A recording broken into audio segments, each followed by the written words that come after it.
Welcome to the new CyberAware Podcast series at Minnesota State University, Mankato. I'm your host, Sherwin, along with my fantastic co-host, Raj. We're both student IT cybersecurity analysts working at IT Solutions on campus. This podcast series was created to help students become more cyberware in their day-to-day activities. This podcast series will feature various guests that know their way around the cybersecurity industry. Our first guest for today is Dr. Veltsos, also sometimes referred to as Dr. Wheat. He is a well-known information security professor here at Minnesota State University, Mankato. He writes security articles for IBM additionally, as well as keeping the world informed through his Twitter account. His moniker is Dr. InfoSec. Thank you for listening in with us. Let's get started.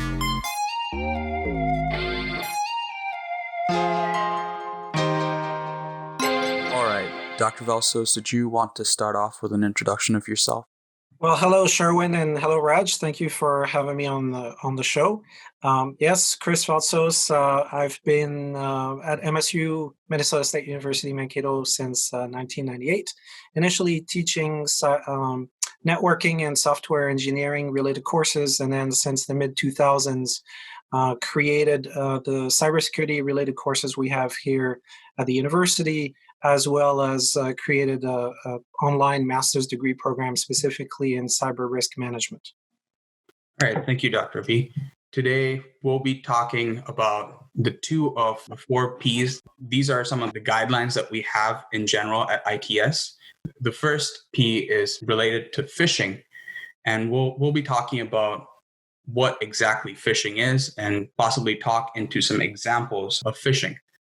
So phishing primarily is an email that is sent to a user to try and get data or try and get information from the user, and is specifically targeting that individual. So you can get sent in an email where a lot of personally identifiable information can be taken, like credit card information or contact information. There's a lot of things that users need to be wary about when looking at such emails. Do you have any examples or anything to further talk about, Raj, on phishing? Yeah, so most of the common phishing emails, I'd say, as working as a student analyst for IT security, I've seen is that the emails say, hey, your account is logged, try to activate it, and they impersonate Office 365 so that they look a little more legitimate than they are. Another one pretty common is they ask you to buy gift cards saying, hey, I'm in a meeting, it's urgent, I can't talk to you right now, just contact me via email, and they just ask you to buy a bunch of gift cards and stuff like that. The one that I've been seeing due to the pandemic right now is earn from working at home, and this is kind of a major issue because a lot of people who have been unemployed might even fall for these kind of phishing attacks. Do you have anything that you would like to add to this, Dr. Veltsos? So phishing is not something new. Phishing was around well before the coronavirus. What's been different is the number of folks that are working from home, and therefore you don't have your usual colleagues sitting next to you or just down the hallway from you. And so we don't have those standard mechanisms of, being able to just kind of look up or just take a stroll down the hallway and ask if somebody else received the same email, if it's something that looks a little fishy, or to double check, did you really send this to me? And the other thing we don't have, or at least it's going to be a little bit more challenging, is just picking up the phone and calling in the standard helpline that usually sends instances or reports of suspicious emails to a help desk. So now, in the case of MSU Mankato, we might still have this, and I'm hoping that the two of you will shed some light on this. Just remember, if you get some kind of message that you did not initiate that has an urgency, and whether it's COVID-19 related or something else, and it wants you to do something that just appears to be, even if it's just a little bit out of the ordinary, just kind of hit the pause button, think about it, let the adrenaline rush kind of subside, and then come back to it perhaps later on the same day or the next day. In the meantime, follow the instructions for your organization or your school in terms of how to report something suspicious. Mm-hmm. That's kind of a common thing that everybody does when they rush into work is, just skim through emails and don't do the pause as Dr. Veltsos just mentioned. And it's very important to just pause and take a look at what the email actually signifies and take any further action or not. Yeah, especially in our organization, Dr. Veltsos, and yeah, I agree with you, Raj. The kind of phishing emails that we see are targeting both students and staff members primarily. We do get a few that target even faculty members, but a lot more in terms of the ratios, a lot more are directed to staff, primarily trying to extract some sort of key critical information in regards to payroll or credit card, information, stuff like that. And a lot of people, especially in the workplace, I feel they just simply skim over emails. They don't really take the time to look at the emails as a whole. There are some key factors that you can do to really address phishing. Primarily what we've observed, and Raj, you can possibly chime in on this. We've seen for most phishing emails, there's always some sort of grammatical or spelling error. The first or primary indication would typically be from the email address itself. From the sender address, you can definitely tell if a phishing email is phishing or not based on that one thing. So Raj, do you have any further words to say on that?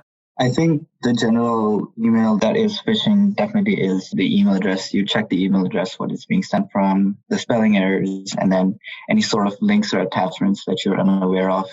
And sometimes they even impersonate a staff member or a faculty member from the university to kind of get more attention on the user.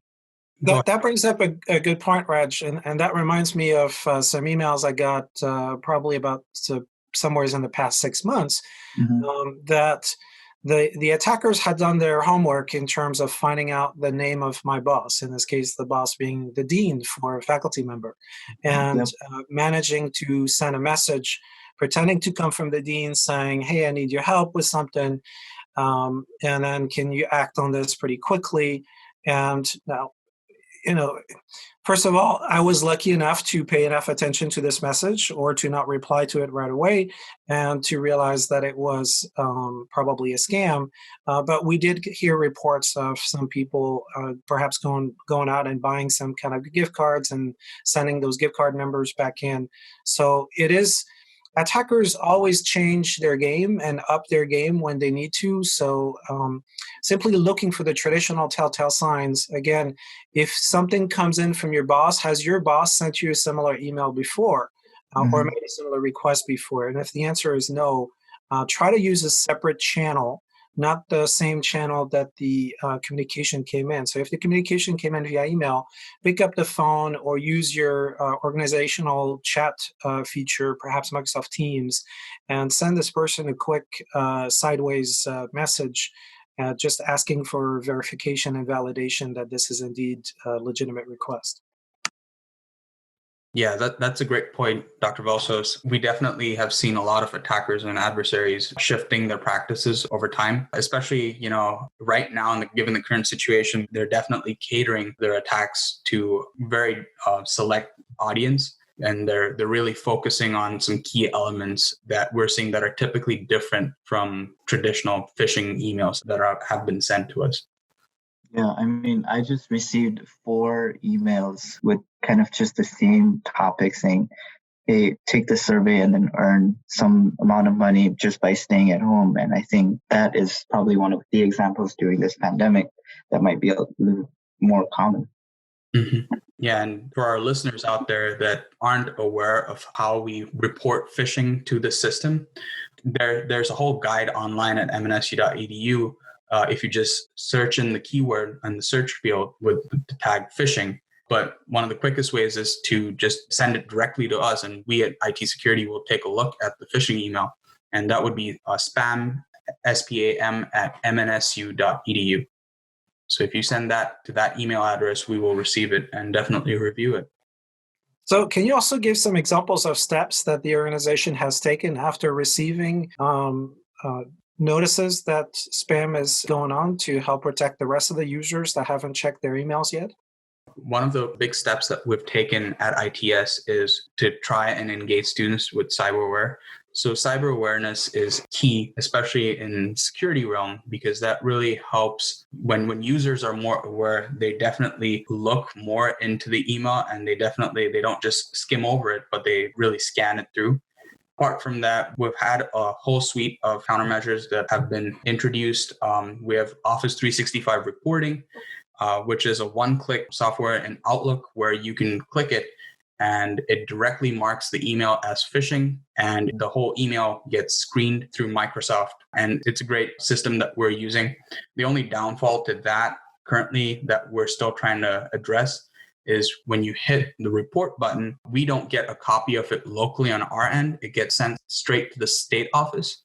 And so they maintain all the oversight when it comes to that tool, and we don't have much of an inside look into things.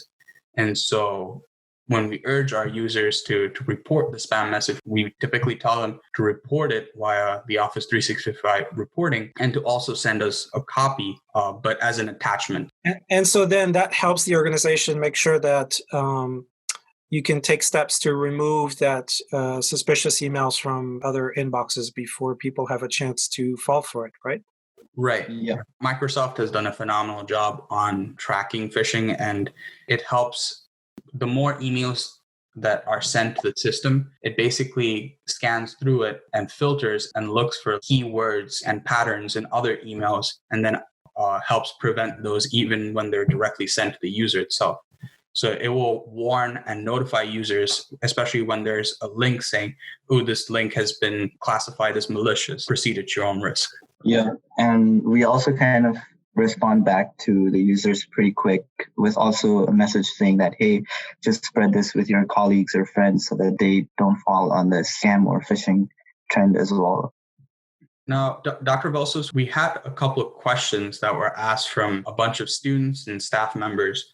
One of the first, and this is more along the lines of industry, from your perspective, how have you seen phishing evolve or even increase due to the whole pandemic situation that we have going on?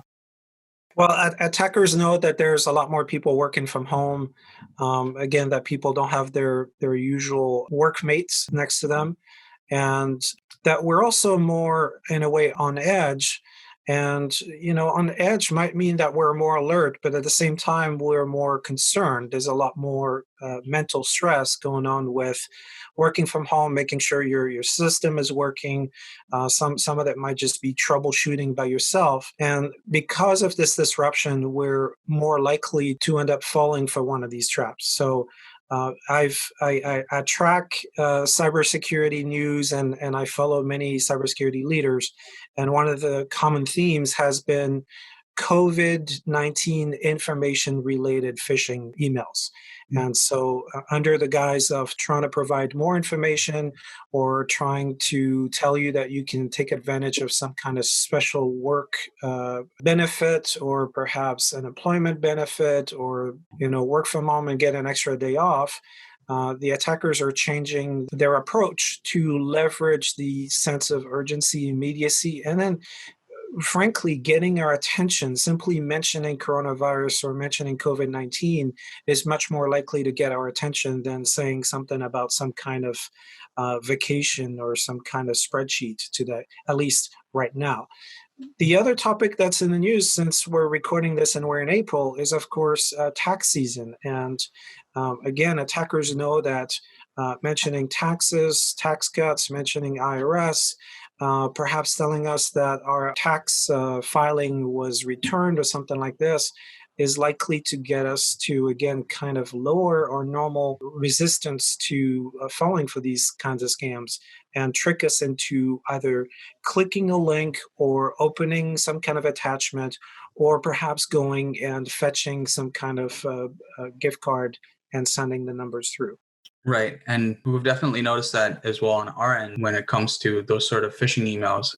We haven't noticed specifically in regards to, the tax season currently, but it's kind of, I find it kind of crazy and strange that attackers would still try and exploit these vulnerabilities in people, especially when we're at such a state in the world when, there's such a big crisis going on. It's pretty scary and alarming at the same time.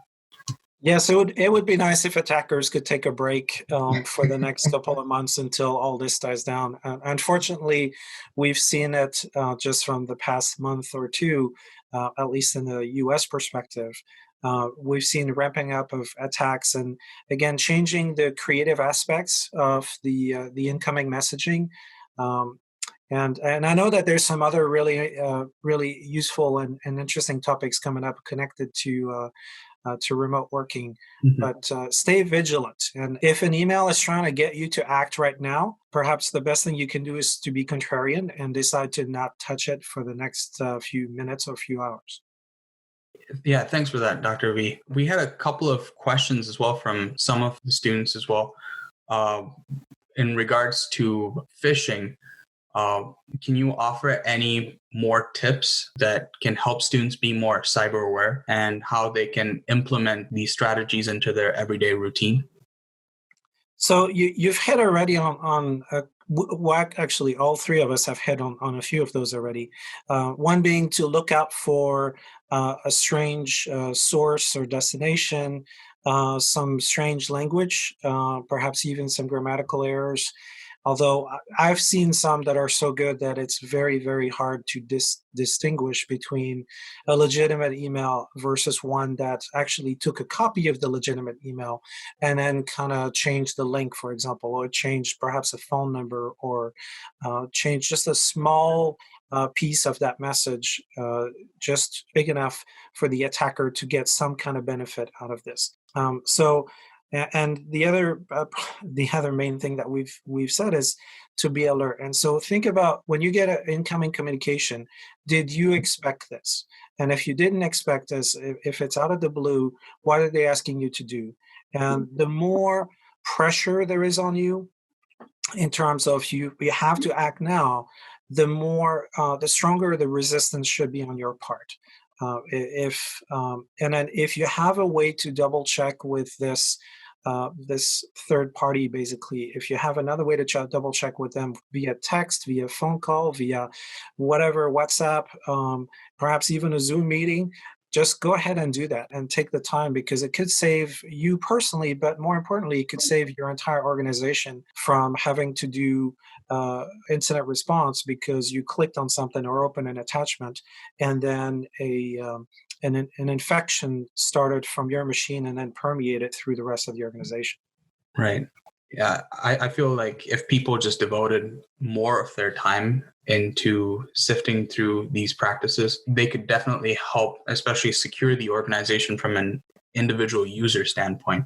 And that should be a key or critical focus. If I can add one more thing, which is, phishing via email is common, but we're also seeing a rise in the amount of robocalls and phishing, basically vishing via voice messages. But the other connected to this, at least in my mind, is text message-based phishing, where they send you a text message that has a link.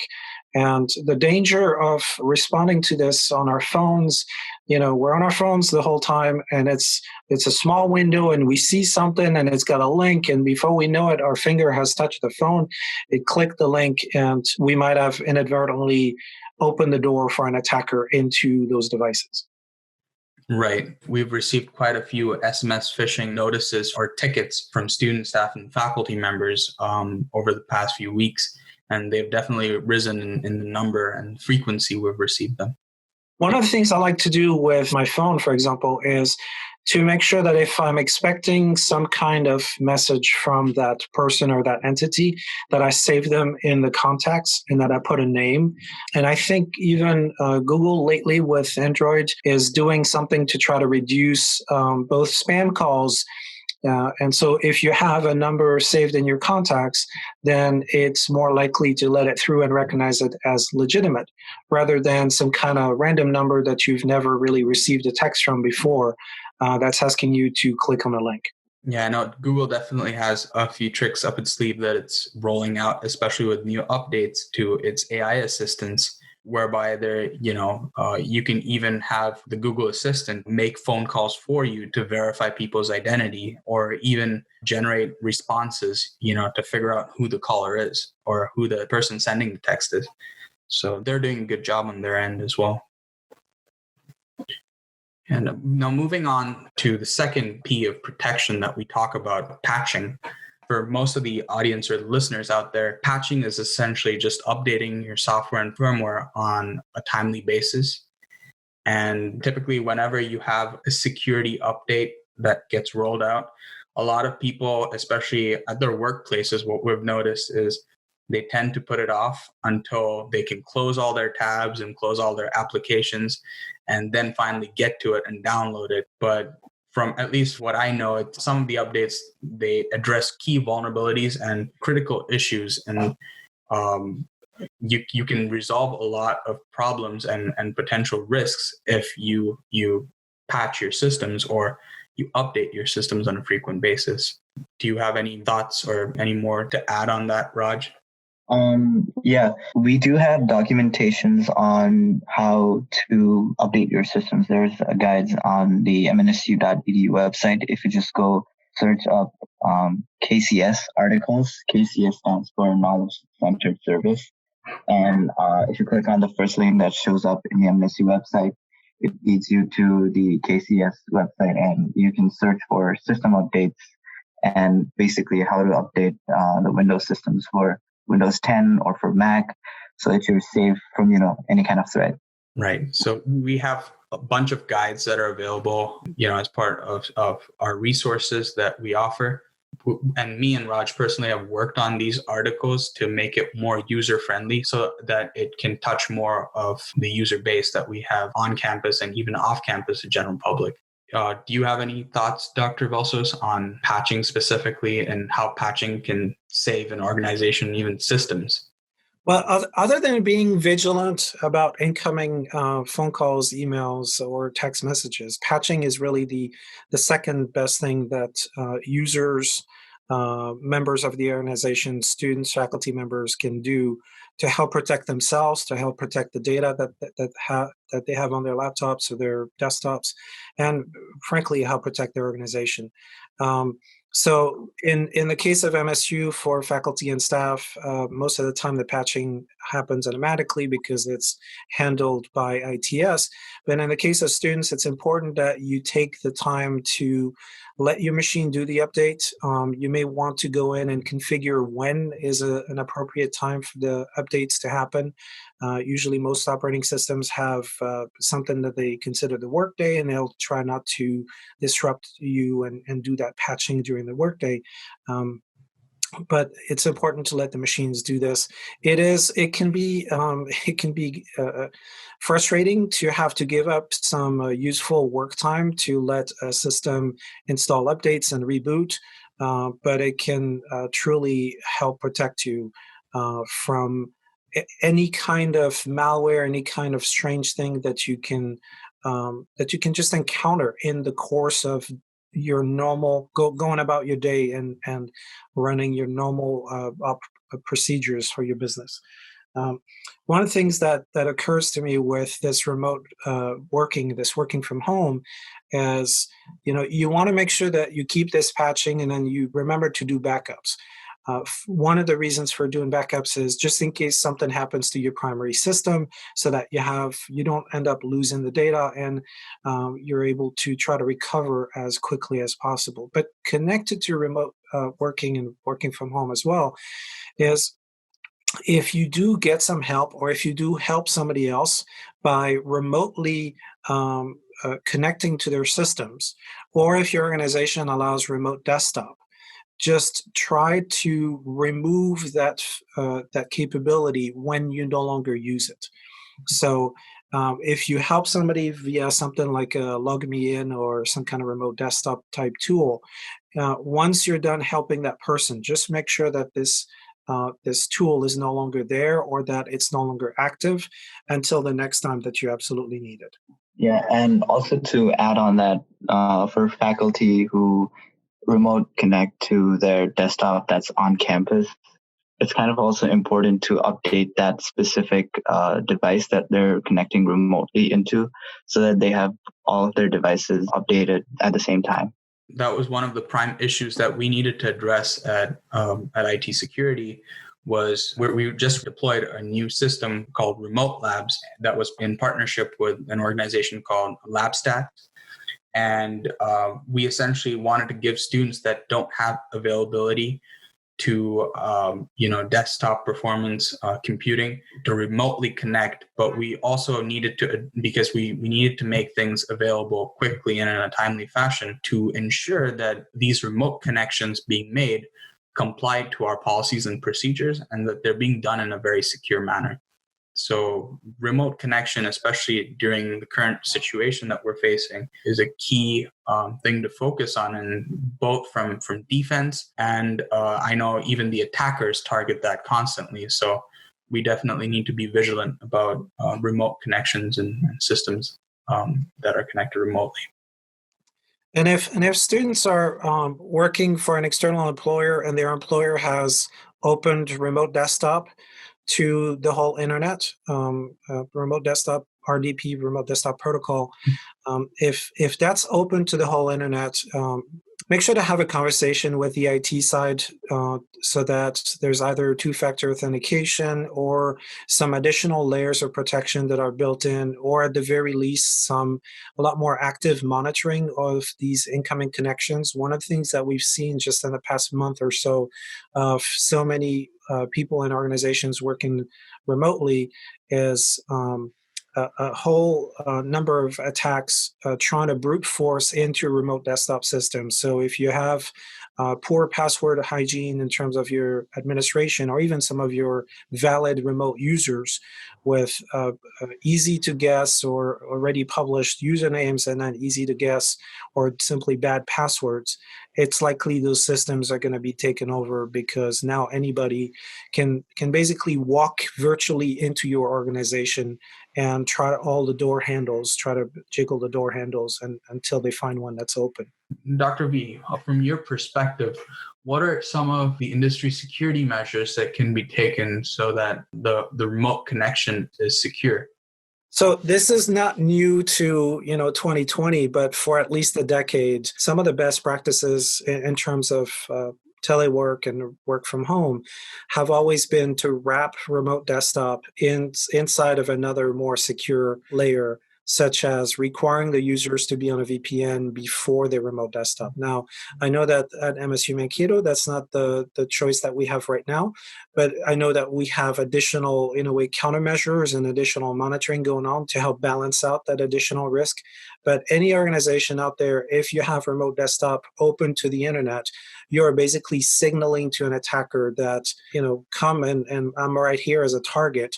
And they're at the very least going to try to rattle the doorknobs and see how challenging the username password might be, to see if they have, for example, a limited number of invalid attempts, and then they're being paused or delayed or simply kicked out, the connection being closed. So that's one of the primary things that an organization can do right now, is to not have remote desktop visible to the internet. And if it has to be accessible, then to wrap that up into another protocol. And connected to this, of course, is patching, because the moment these systems are visible on the internet, if a system has an IP address that's visible on the internet, it's going to be taking a beating, because people will be trying to scan this and trying to use older exploits to get an easy foothold into your systems and eventually into your networks. Right. And talking a bit more on securing the remote connection, what do you think are some of the methods that people at home can do to decrease the vulnerabilities in their home networks? So, like OpenDNS or their firewall settings could be a plausible approach, I feel. Do you have any more thoughts on that? Or? Absolutely. So first of all, yes, if you know enough about OpenDNS, and hopefully you guys will add those in the show notes, links to those kinds of tools. Definitely run some kind of tool in addition to your standard antivirus and your standard host-based firewall. OpenDNS allows basically your machine or your entire home network to block what are known bad IP addresses. So if you clicked on something that was a strange IP address, or it was kind of a strange or almost like a clone of a regular website, of regular URL name, but perhaps it was misspelled, or perhaps it used some kind of fancy ASCII codes to kind of trick your eye, but your machine knew better. The OpenDNS can end up catching this or simply refusing to connect to it, which would be quite useful. But even before you go with OpenDNS, in my opinion, is go into your router settings and double check to see that your router is as up to date as can be. And frankly, if you bought your router more than 2-3 years ago and there hasn't been an update in the past 12 months, it's probably time for you to go get a newer router. For one thing, you're going to probably get a speed improvement or stability improvement. And secondly, you'll get regular updates from that manufacturer. Right. And yeah, I know that configuring your firewall is one of the primary steps that you can take to really make sure your internet connection is more secure, and your connection to the network in general. One of the questions that I was taking a look at that was being asked was, what are some of the easy to adapt or adopt security skills that a person could learn while in isolation? What are your thoughts on that, Dr. Veltsos? Easy to do security skills. I'm not sure that there's easy to do while in isolation. One of the things that I have seen, though, is I've seen many organizations, training organizations, or organizations that otherwise have come up with cybersecurity knowledge or cybersecurity training, or even in some cases cybersecurity credentials. I have seen many of those organizations actually put some of their material online for free for people to browse and to learn from. So follow some kind of reputable thread, or perhaps do a search. You have to be careful what you search for, because sometimes the search results are poisoned, but see if you find something like this. So hopefully MSU might be putting some more information, some more material there. But if you want to learn more about some domain related to IT or cybersecurity, there are, just in the past month or two, there have been a number of organizations that have put that material out there. Right. I know at this point in time, there are a lot of organizations that are offering a lot of cybersecurity training and even tools at a very discounted rate. Even the prices for taking certifications has dropped quite considerably in the past few weeks, just because of, to help people with quarantine, to help them learn some skills while they're spending their time, in quarantine and isolation. Yep, and we also try to update our cybersecurity website. That's mnsu.edu/cyberaware, with all the latest articles on cybersecurity news, so that you're up to date with whatever's happening. Right. We've been trying to constantly engage with our user base, and we've been doing a good job at really putting out new and relevant content as and when they become, when we get information of them, so that our students and faculty and even staff are all aware of the security trends, and that they're mindful in general. Because if the more the general user base is aware, the less security issues that we face as an organization. Another great topic, and this is a little just moving aside from patching and even phishing, is the issue of Zoom bombing. And I know that from a university perspective, with at least for our internal conversations, I know we're using Zoom currently as a platform. One of the things that we've been tasked to do is, for any correspondences through Zoom, we've been asked to have a unique ID and have a meeting password. Are you aware of Zoom bombing from what you've seen, Dr. Veltsos? Well, luckily enough, I haven't had to experience it. I am aware of it, and I've seen reports in the news of people experiencing this, including in some K through 12 school systems in some of their classes. One of the things that happened is as everybody quickly adapted and adjusted to doing more things online, they really weren't thinking about how easy is it for somebody to basically take a number so a URL that has a number and that number corresponds to a Zoom meeting ID, and simply increment that by one and just see if it lands an attacker in a meeting. So the good news is the organization here, MSU Mankato, we've taken steps in collaboration with the Minnesota State system and Zoom themselves to make the default settings of Zoom a lot more secure than they were even just 2 weeks ago. But it's also up to everybody else whenever you're setting up a Zoom meeting to, as you mentioned, Sherwin, just make sure that you create a new meeting ID and then try to password protect that. Even if it's a very simple password, it's going to be enough to just keep the riffraff away. And instead, only the legitimate and authorized users will be able to get in, because they'll know what the meeting is about. So it could be somebody's name, it could be the sky is blue. Well, hopefully not everybody uses the sky is blue, but even a simple password can be enough to help protect the communication that you're going to have in this Zoom meeting. So now, there are also some reports of Zoom having some more severe security issues that lets a much more advanced level of attacker try to pierce through something that should be very well protected, where not only is the Zoom meeting ID private and nobody else, it hasn't been posted on the internet, and not only is it protected with a password, but in theory, nobody else should be able to get into some of these Zoom meetings. The good news is Zoom is aware of these.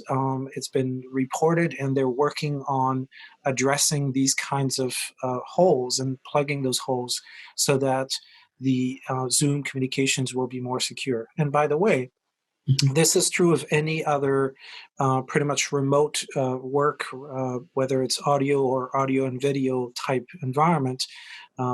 You have to be aware of when something is recorded, for example. You have to be aware of how likely it might be that other people that shouldn't have that link somehow got that link.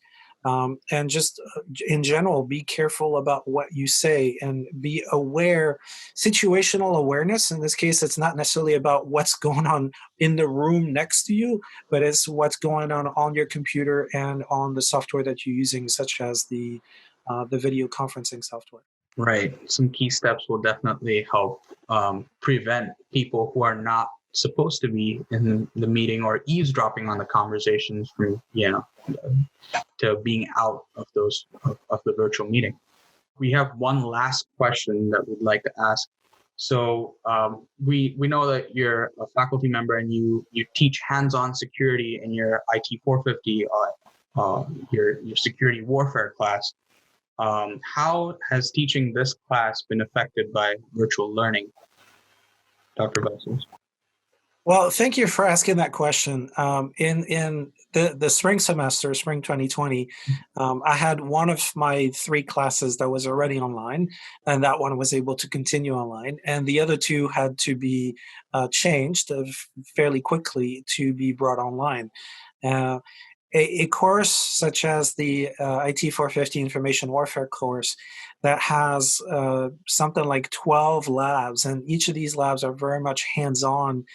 There's interaction that normally happens within the classroom, within the table. There's basically table leaders that are helping the rest of their classmates, and then I'm kind of a mentor and coach and run around the room in some cases, helping people figure out troubleshoot where it is that they're having some issues. So it's been a lot more challenging. We're only, as we're recording this, I've only had 1 week of moving from face-to-face to the online interactions. So far, so good. One of the things that I've done a little bit differently is to encourage students to step forward, basically, and present to their peers some of their work, and to do so in such a way that without giving away all the answers. And much like I could ask some of the better students in the classroom to step up and present, and again, be mindful about not giving away all the answers, but more of the how did I get there, and then what kind of hurdles did they have to overcome. I've been able to ask some of the good students to do the same thing in virtual means. But there's definitely some adjusting that's happening both on my side and on the student side. And as part of the MSU faculty group, I can tell you that there's been a number of conversations with the administration or from the administration and with the deans as well, making sure that we faculty are cognizant of this huge amount of disruption that's happening in everybody's lives, and that we try to be at the very least understanding of the situation that students are going through. Right. I know even, and I'm speaking on my behalf, and I'm sure Raj can chime in or even associate to this. There's been definitely quite a hurdle, especially from the students' perspective, to transitioning to online classes, especially since the classes weren't designed or structured that way right from the start. And coming back to the classroom setting after what it felt like almost a month of spring break, with the classes being suspended, and we're having to take time to especially give you guys, the faculty members, time to restructure the schedule. It feels very very confusing and perplexing to try to settle down and really book it towards the end of the semester. But I think, and I'm hoping students, can get all the assistance that they can get to try and finish strong, especially for those graduating this semester, like myself. We're all in this together. All right. Thank you, Dr. Veltsos, for your time and for joining us today for debuting this CyberAware podcast series. And hopefully you and your family are doing well during this situation, and both you and as well as all your students and the other faculty members are also doing well. Thank you. Thank you for having me. And I hope everybody stays safe, both physically, mentally, and also on their technology.